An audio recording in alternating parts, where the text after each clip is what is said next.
நண்பர்களே வணக்கம். 3/3/2026 செவ்வாய்க்கிழமை தினமான அன்று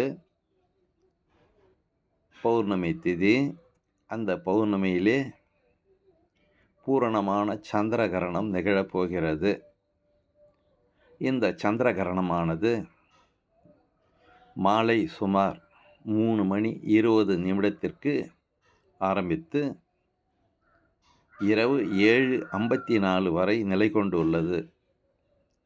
இது பூரண சந்திர கிரகணமாக திகழ்கிறது. இந்த சந்திர கிரகணம் யாரையெல்லாம் பாதிக்கும் என்று பார்ப்போமா? இந்த கிரகணத்தின் காரணமாக பூரம் நட்சத்திரத்தில் பிறந்த அன்பர்களும், பரணி நட்சத்திரத்திலே பிறந்தவர்களும், பூராடம் நட்சத்திரத்திலே பிறந்தவர்களும் மற்றும் மகம் நட்சத்திரத்திலே பிறந்த அன்பர்களும் கண்டிப்பாக சாந்தி பரிகாரம் செய்து கொள்ள வேண்டும். நன்றி, வணக்கம், வாழ்க வளமுடன்.